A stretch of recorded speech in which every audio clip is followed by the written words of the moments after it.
guys, welcome back to Scott Family Homestead. Today we are talking about pigs. This video is going to be full of all the information you need to know if you are starting with pigs, considering pigs. We've got it all for you today. We're still relative beginners. This is only our 4th year doing this, but I'm going to tell you everything that we've learned along the way. Starting with this year's pigs right here. These are our feeder pigs born here on our farm this February. We are super excited to watch these guys grow. We are going to have so much pork to offer to our family, friends, and customers. And these guys are a really interesting combination of breeds that I want to talk about. And that's one of the first topics I want to get into, how to pick what kind of pig you want to raise on your homestead. We've got a couple of different options here. Let's start with where we got started and where a lot of people do get started is your standard meat feeder pig. You're talking Yorkshires, Hampshires, really nice meat production pigs that thrive on grain. They're going to empty your feeders consistently and they're going to grow you a ton of meat very quickly. We have done those types of pigs. We put them on a pasture like this and they barely touched the grass. They didn't dig that much even. They didn't make that much of a mess. We only had 2 of them, so that contributes to the more pigs you have, obviously the bigger mess you're going to get. But in general, they were a great tasting pig. They grew really fast and they were great for beginners. Your second option is going to be more of a pasture pig. These guys are a mixture of our meat breed, Hampshire, and pasture pigs. And you're going to get into your Tamsworth, Old Spot. These are part large black. And those, your Berkshire, those are going to be awesome on pasture. They're not going to completely thrive on grain. They like a good combination, but you can lower your feed bills if you have the pasture available to them, and they turn all this green leafy stuff into delicious bacon. Your third option is going to be some of your smaller pig breeds, your Coonies and your Mangalitsa's. They take longer to grow out. They're considered charcuterie breeds or lard pigs, and that is another option that we have not explored much ourselves. We are really going for something that we don't have to overwinter our feeders, and so this is what we have settled on. Like I said, these guys were born here on our farm. It was my first experience with piglets. It was very exciting. I would absolutely do it again, and we will be. Their mom is a pasture pig. She's a mixed breed of Tamsworth, large black, and Old Spot. And we got a boar that is a Hampshire. You can see the Hampshire in these pigs quite a bit. A lot of them have the stripes, that white stripe through the belly that you get with the Hampshire. And you could definitely see the large black in here. A lot of our girls are entirely black. And then we had just 2 with the lighter coloring. Interestingly, also with the Hampshire band. We did lose one of our pigs right around the 50-pound mark. It just was not gaining weight and really started to struggle. We treated it with a vet and tried to troubleshoot it, and we could not save it, but that one looked just like this one. We did lose one other piglet on day 1, which was really unfortunate, but it was a combination of bad circumstances. Basically, the little piglet had climbed on top of Mama, and she was laying next to her water, and her water was very tall, but she had recently pulled the water so that it was on an angle and then laid right in front of it, and that pig climbed up onto Mama and fell into the water bucket. So that was a really sad loss right off the bat, and we ended up ratchet strapping the water upright. So that was one really tough lesson we learned. Like I said, this is our very first year with piglets, but to have not only a nice tall water, which we had done to try to prevent this, but also to have it secured so it can't tilt at all. The other thing we did was remove all of the hay from in front of the water so that she wouldn't be likely to bed down there. We kept that bare cement so she would go over there just for the water, and then she would go bed down elsewhere. She was such a good mama. She was a first-time mama, but she was so patient with her piglets, making sure she didn't lay on them or crush them. That's a really devastating loss when you lose a bunch all at once. And sometimes there's not a whole lot you can do about that. It just depends on how the mama handles the babies and how she does, but we will definitely be keeping our sow. She did amazingly, birthed the babies with ease, and was such a good mama. But we will probably be selling our boar. What we're looking for is an Old Spot boar. That's really the one that I would love to have focused on the pasture genetics. Especially, we're seeing these guys grow out really quickly, almost a little bit quicker than we were hoping. They're going to be very large by the time we get to butcher time. So the pasture pigs grow a little bit slower.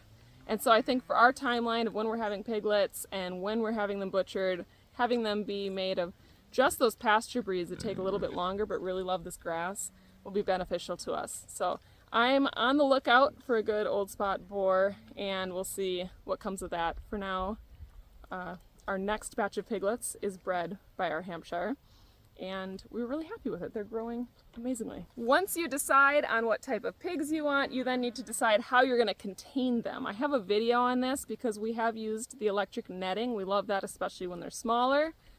But we also like a more permanent fencing option like this. I just put this in. I'm going to show you some clips from the last couple of weeks of putting these posts and fencing up and the gate and everything that we did to get them situated on their new pasture here. But what we ultimately decided is we wanted a nice, strong border fence with a hot wire towards the bottom. And the reason we decided on this is because these pigs like to get out. So we were using the electric netting and they were doing great, but if it grounded out for some reason, they would escape. Pigs will continually test the lines to see if they're hot. And in this case, they were doing that with the netting, and anytime that it was grounded out or the solar charger didn't charge enough that day or anything like that, they were getting out and they were wandering around the garden, and we just really don't like that. And it's not great when your neighbors come and say, hey, your pigs are out. So we went ahead and built them a brand new pen here, and I'm going to show you all the information for that with these clips from a couple of weeks ago. We have 11 pigs, and they are in a low spot on our property, and we are getting record rainfall. We got more rain in June than we did all of last summer. We're in a nice high spot here, and so the rain isn't doing too much other than grow a ton of hay. But we have our cows out here. I've got the truck full of T-posts, and I'm going to be putting up fence out here for the pigs on the other side of this field. I brought my mower out, and I mowed a big rectangle. It's something like 70 by 70 thereabouts, so a nice big space. I've got 300 feet of fencing, and I have 32 T-posts. We're using a welded wire fence around this and a hot wire on the inside. So for now, what I need to do is get the T-posts put in. I have a general outline of where it's going to be. I'd like this to be nice and square, but to be honest, I'm doing it all by sight, and we're gonna get what we're gonna get.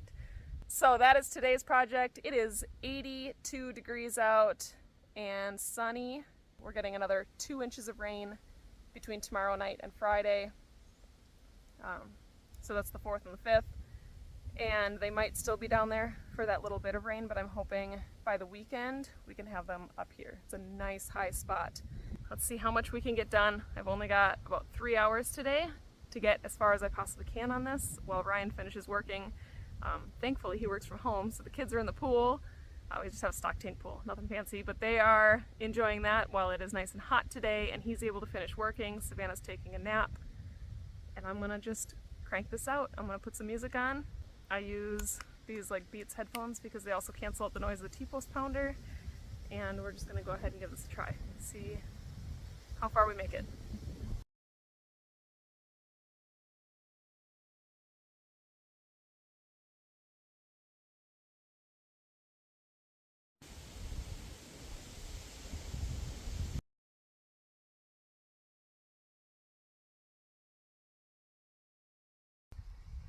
All right, we did it. 29 posts. It is about 70 by 70, and it's all set. We did the roll of welded wire fencing to come out here. This took me about an hour and a half. I'm gonna take a little bit of a break, and Ryan should be done with work, so I'm gonna see if he can come out here and help me attach the fencing.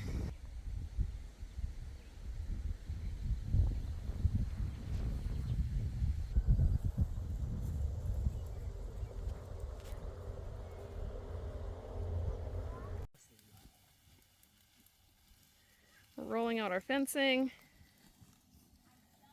This actually isn't a welded wire fence, but it will work for the pigs. And so we've got 2 sides done. Kids are playing in the truck and eating some watermelon. They're at least contained. Look at all this grass. Oh my gosh, pigs are gonna love it.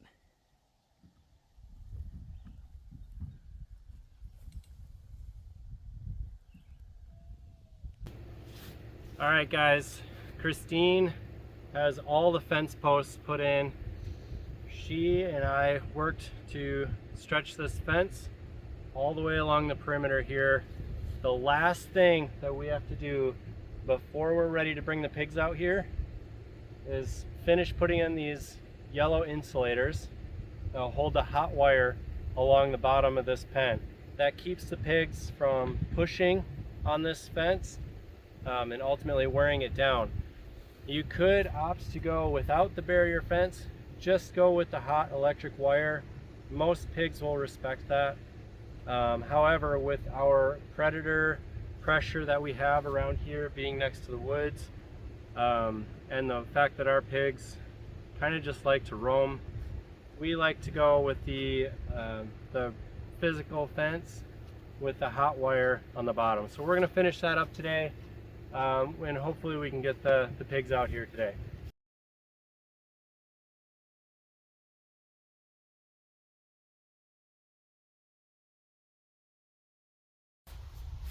Alright guys, the other thing that we're going to need is a gate so we can get in here and we can feed these pigs and water them and make sure that they are set to go without having to crawl over the fence. So now we're going to install the posts that'll hold our gate up.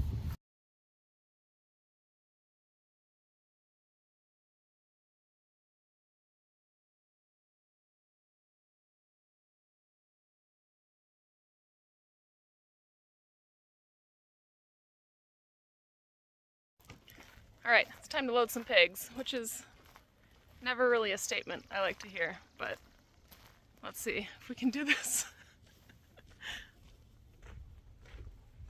You ready? I'm ready. So, they've certainly overused this area. They're gonna love their new pen. It's just a matter of getting them in the trailer now. They've gotten pretty big. My guess would be 120 pounds-ish, maybe more. So we're gonna go ahead and try get them all in one trip, all 9 of them. They sound pretty food motivated, so let's see if we can just get them into the trailer.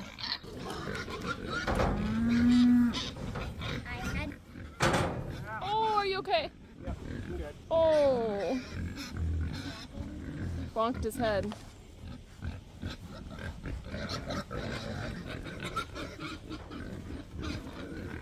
Oh, they're going.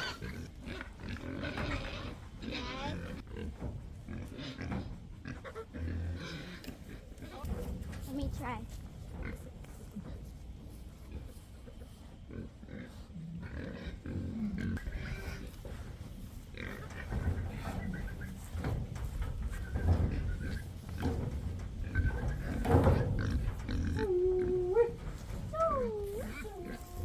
Micah, can you grab that door?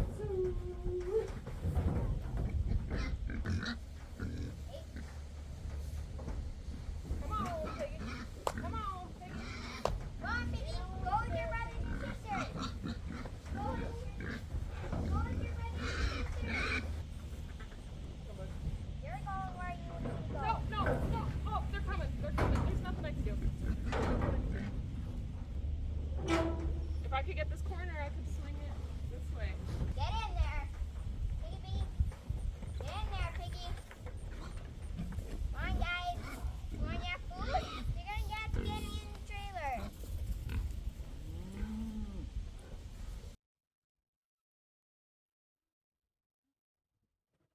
Seven's in the front. 7 in the front.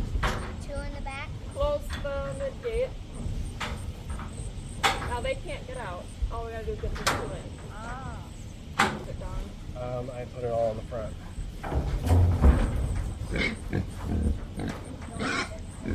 Oh, something on my foot. That one just needs a little boost.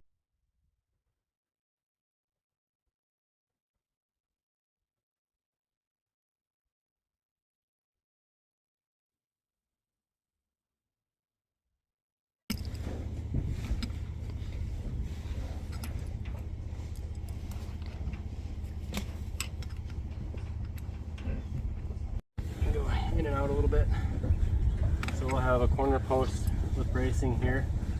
And then this brace should end up being where it latches to. But we can adjust it a little bit if we need to. And then eventually we'll put a wooden support on this too, so that it stays. Getting our gate installed.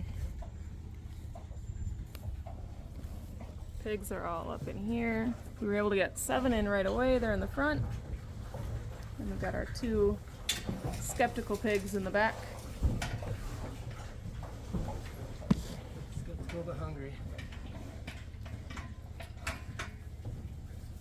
It's always good to get a little bit of extra trailer experience for the pigs too. Otherwise, when it comes to butcher day and it's time to load them up and they've never been in a trailer before, it can take a really long time.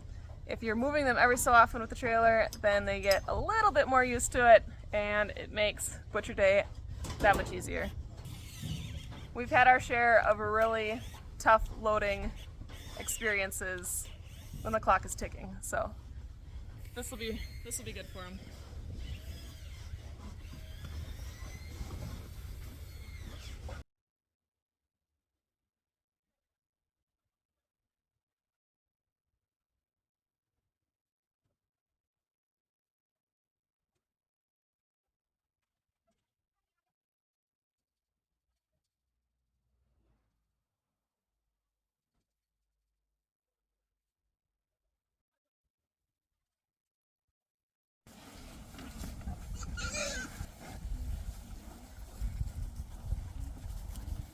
He's fully against that line, and it is not shocking.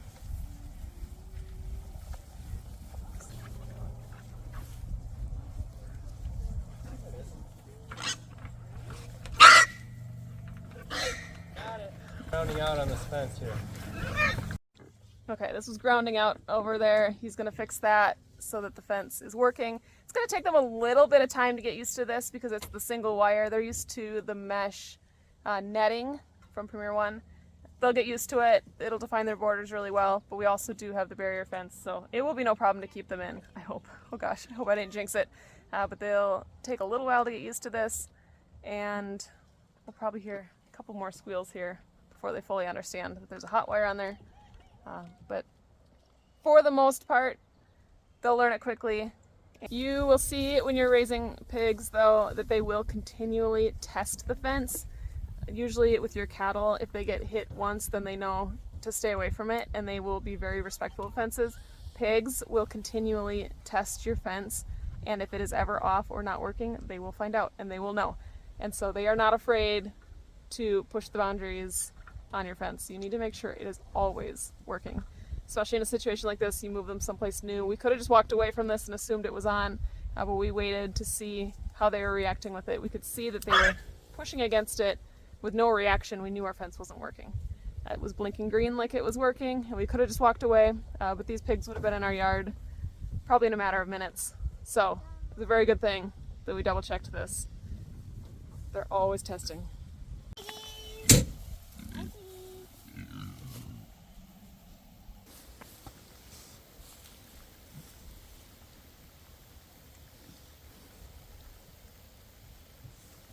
Talk a little bit about pig weights. So first I'm going to show you how we measure our pigs to estimate their weight. All right, had Ryan come down here. He's going to help show us how to estimate the weight of your pigs. Basically, anywhere along their growth, there's a formula you can use. You're going to take 2 measurements. The first is going to be the heart girth, basically right behind the front legs, all the way around the pig. The next is going to be the length. You're going to go from the base of the tail up to right between the ears to get your length of the pig. And we're going to use those numbers. There's a formula you can use. It's going to be the heart girth squared times the length, and then you're going to divide by 400. So we're going to use one of these flexible tape measures today. Do not take this out of your wife's sewing kit. Buy your own.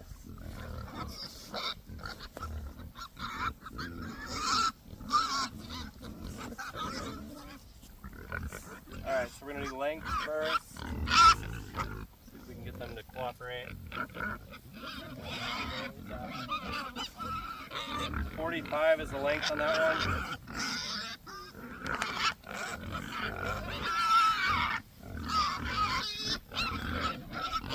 heart girth.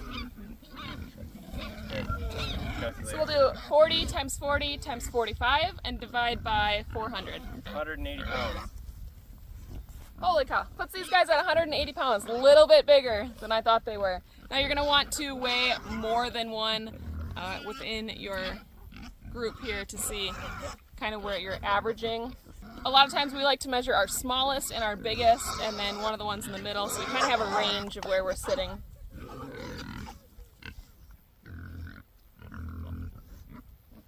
That one's 40 on the length.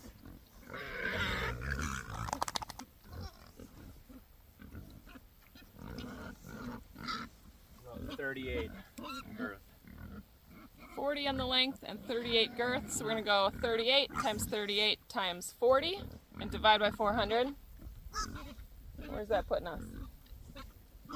144 and a half. 144. So that's pretty good. We got months left with these guys, so they're going to be some really decently sized pigs by the end of it. But anyways, that's how you can do this. There are also calculators where you can just type those two numbers, those two measurements in, and it'll spit out the number right for you. You can find those online. I'll link one in the description. What this is giving you is live weight. We're going to talk in just a minute about how that compares to hanging weight when you're purchasing a pig, and compared to what you're getting for your final weight in the cuts that you're bringing home. By the way, that absolutely was the tape measure out of my sewing kit. I'm hoping he'll buy me a new one. Once you know your pig's live weight, you can kind of estimate how much meat you're going to get from that. Now this is important if you are buying pigs. We will have many of these pigs available for sale. We sell them by halves and whole shares. What that means, you're going to take the pig to the butcher and say its live weight is 250 pounds. You're going to multiply that by 75% or 0.75. That's going to tell you about what they're going to weigh for hanging weight. Hanging weight is when they remove the head and the organs, but the bones are still there. But at that point, they've essentially gutted the animal, and so you get your hanging weight, which is meat and bones. Hanging weight is typically what your producer is going to use for the sale point. So we sell ours at $3.50 per pound hanging weight. If you end up with a 250 pound pig, which these will likely be in 2 months when they're ready to go to butcher, that's going to give you about 175 to 200 pounds hanging weight. Once the butcher gives us those numbers, that's what we charge our customer. That goes paid to us. Then the customer works with the butcher and pays the butchering costs to get the exact cuts that they want. So we get paid for hanging weight. That's how most people will do that. And then you get to decide what kind of cuts you want, how much processing you want. Do you want things smoked? Do you want just standard ground meat? Do you want specific cuts? So that is going to all depend on your butcher, and generally you pay the butcher separate from that. Now from the hanging weight, you're going to get about 75% of that in finished cuts. So $3.50 per pound plus processing is not going to be your final price on each cut. You need to figure you're going to lose about 25% of that hanging weight in the bones and everything else as you process it. So both times, about 75% from live weight to hanging weight, and then about 75% from hanging weight to final cuts. That's going to give you an idea of what you're going to get from a pig if you're purchasing it from somebody. We really shoot for 200 pounds hanging weight, but sometimes you just don't have total control over that depending on butcher dates and how your pigs are growing. And so as much as producers, we would love to have a consistent number, it's sometimes difficult to do, especially with these pasture pigs that are growing at different rates. If you're buying a half share, that means you're going to probably get about 100 pounds hanging weight and about 75 pounds of final cuts, depending on what you choose. So I hope that helps if you are interested in raising pigs or interested in selling pigs, kind of how to go about doing that. I do know some people sell by the half and whole with a set price, so they'll say $350 for a half, $700 for a whole, and that's kind of that same $3.50 per pound in mind, but really shooting for a 200 pound pig. And that's perfectly fine to do it that way too, especially if you have gotten it down so you can have specific weights where you can say, in the past, we've had really good luck hitting this weight. But you just never know. Every once in a while you get that one pig that's a little bit smaller. So we have 9 pigs this year. If you are interested If you are in north central Wisconsin and interested in buying some pork this year, make sure you reach out. We're taking deposits now. These guys are going to be a really nice meat. It's better than anything you can buy at the grocery store, I promise. Depending on who your processor is, you're going to have different options available to you, and it's really fun. We've done a couple different processors now and tried a different variety of products. We have really enjoyed all of our pork products in the absence of having beef, because we haven't had beef for a while now. So we're eating chicken and turkey and pork. Just a really great meat to grow on your homestead. With that, I'm curious if you guys have any other questions, leave them in the comments. I hope I gave you a nice quick overview of getting started with pigs and kind of what you need to know and how to plan your season out. Pigs are such an awesome thing to grow. If you're buying feeders in the spring, they're done by the fall. You don't have to overwinter them unless you're breeding them yourselves. And I just find that they're such a good meat animal to grow, especially if you don't have the room to get into cattle and beef. They're really not that hard to grow. They do eat a lot because they love their grain, even the pasture guys, but you get a lot of bang for your buck raising these guys out, and you get some of the best meat you can get. Let me know what your experience is. What is your favorite breed? What are you guys raising, or what are you looking into raising? Do you have any questions? Leave them in the comments. We're on Facebook and Instagram as well too. Lots of good conversation going there. Thank you guys for watching today and hanging out with me.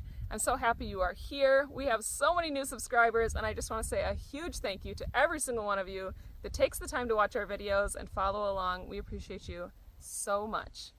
I'll catch you on the next one. Bye guys.